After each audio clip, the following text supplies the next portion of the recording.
2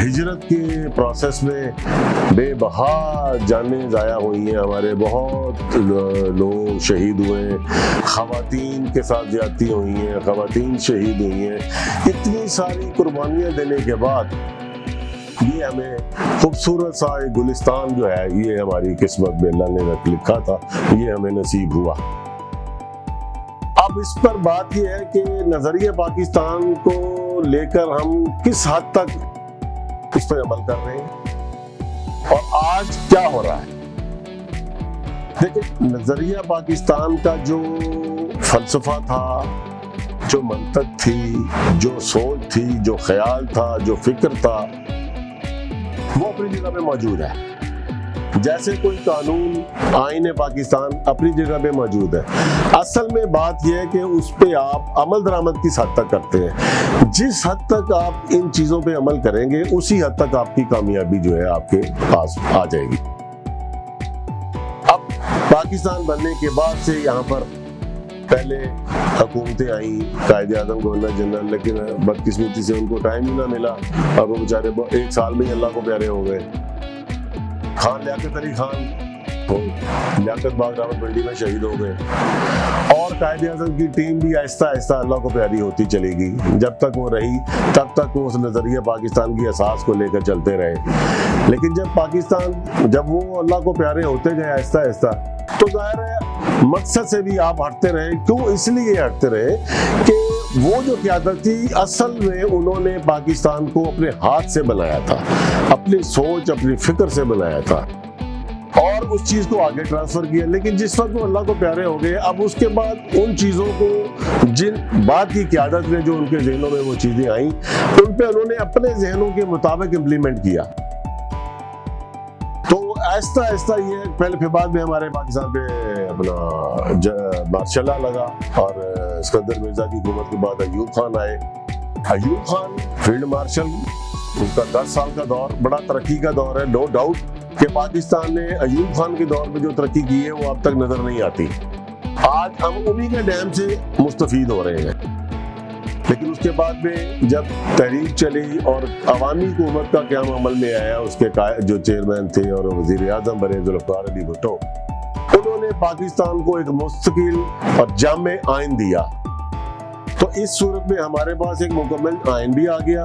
اور نظریہ پاکستان کی اصل روح بھی ہمارے پاس موجود ہے۔ پھر کیا وجہ ہے کہ آج تک اس پہ صحیح طریقے سے عمل نہیں ہو رہا، اور سیاسی جماعتیں اس حد تک بڑھتی چلی جا رہی ہیں کہ وہ ہر بندہ یہ کہتا ہے کہ جی میں پاکستانی ہوں، میں پاکستان کی خدمت کروں گا اور اس کے نظریے کو لے کے چلوں گا۔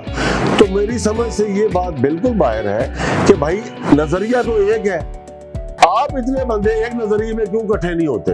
آپ جو الگ الگ جماعتیں بنا کر چل رہے ہیں، اس میں آپ نے کوئی الگ سے نظریے بنائے ہوئے ہیں، اور پھر جماعتوں پہ جو ہے وہ خاندانی حکومتیں چلتی آ رہی ہیں۔ جمہوری نظام کی تو وہیں پہ منفی ہو جاتی ہے کہ جب آپ کی پارٹی میں جمہوریت نام کی چیز ہی نظر نہ آئے، میں ہوں، میرے بعد میرے بیٹا ہے، پہلے میرا باپ تھا، بعد میں اس کا بیٹا آ جائے گا، تو یہ کیا چیز ہے؟ سر، کون سے ایسے عوامل ہیں جو براہ راست جو ہیں پاکستان کی جو ساکھ کو متاثر کر رہے ہیں؟ اس کے لیے ہمیں سب سے پہلے نظریہ پاکستان کی اصل روح، اساس اور آئین پاکستان کو سمجھنا ہوگا، اور اس پر عمل کرنا ہوگا، اور اس پر عمل اصل روح کے ساتھ اسی وقت آپ کر سکتے ہیں جب آپ دل و دماغ سے، اندر سے ایک دوسرے کے ساتھ متفق ہوں۔ بے شک آپ الگ الگ کھڑے ہیں، کوئی بات نہیں، لیکن جہاں جہاں موجود ہے، ساری دنیا کو، مغرب کو یہ معلوم ہو کہ آپ سب ایک ہیں۔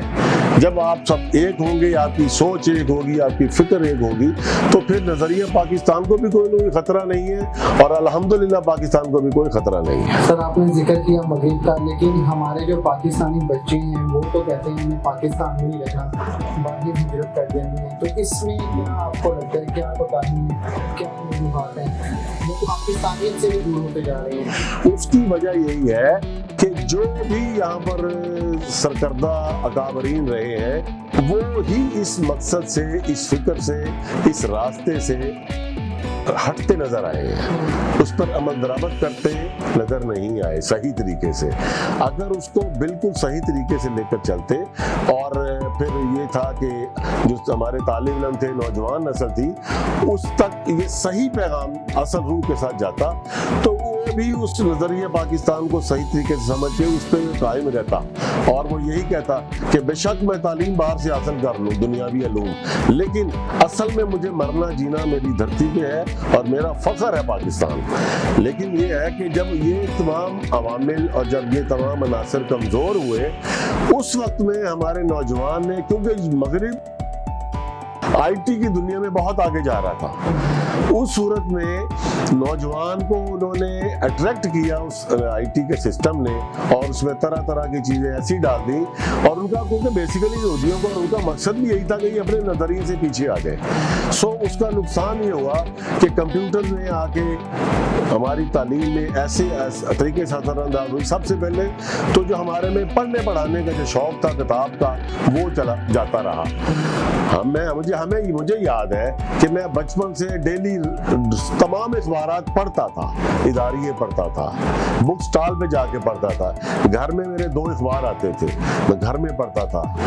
کتابیں پڑھنے کا شوق تھا۔ لیکن جب سے یہ آپ کا کمپیوٹر آئی ٹی سسٹم آیا، اس میں پی ڈی ایف اور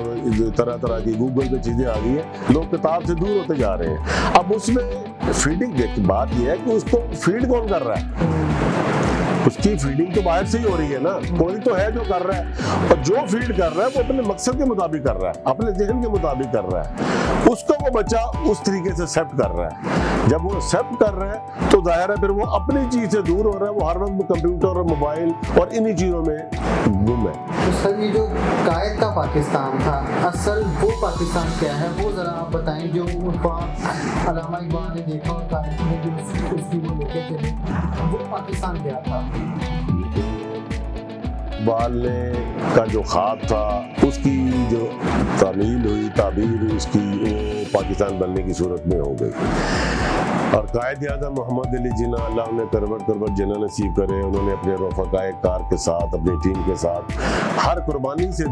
مطلب دینے سے دریغ نہیں کیا کہ پاکستان کا وجود عمل میں آ جائے اور ہمارا جو نظریہ ہے یہ سچ اور صحیح ثابت ہو جائے۔ سو وہ اپنے مقصد میں کامیاب ہوئے، اور کیونکہ انہیں ٹائم ہی نہیں ملا۔ اگر ان کو ٹائم ملتا تو ظاہر ہے کیونکہ اصل بانی پاکستان کے قائد اعظم ہی تھے،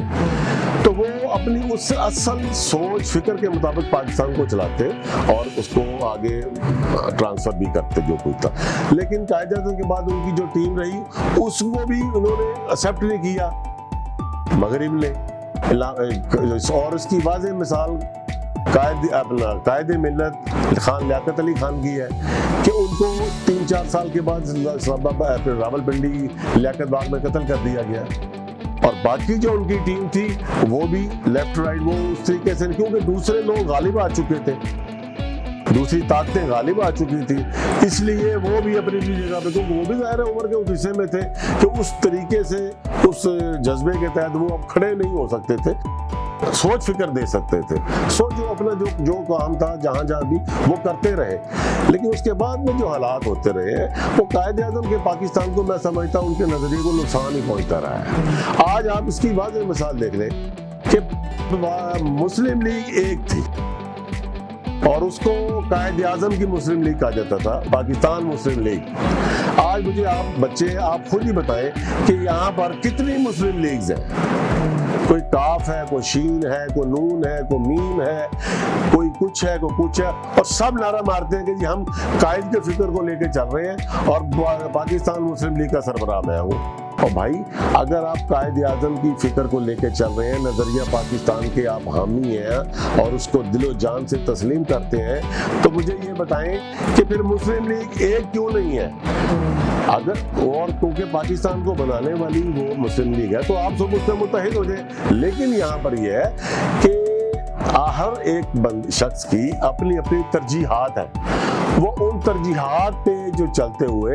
اسی لیے وہ لیفٹ رائٹ ہیں، اور مسلم لیگ جو ہے وہ آپ کو ایک نظر نہیں آ رہی، اور اس کی جگہ پہ آپ دیکھ لیں پاکستان میں کتنی مسلم لیگ ہے، اور اسی وجہ سے میں سمجھتا ہوں کہ نظریہ پاکستان کو شدید نقصان پہنچ رہا ہے، اور اس نقصان کا جو رزلٹ نکلے گا وہ ہماری نوجوان نسل کی صورت میں نکلے گا، جس کی نظریں ہی یورپ کی طرف ہے۔ جو یہاں سے اسٹڈیز کے لیے جاتا ہے وہ کہتا ہے پاکستان کی دولت ہی ٹھیک نہیں، وہ ہر ممکن کوشش کرتا ہے کہ میں امریکہ، کینیڈا، انگلینڈ وہیں پر سیٹل ہو جاؤں۔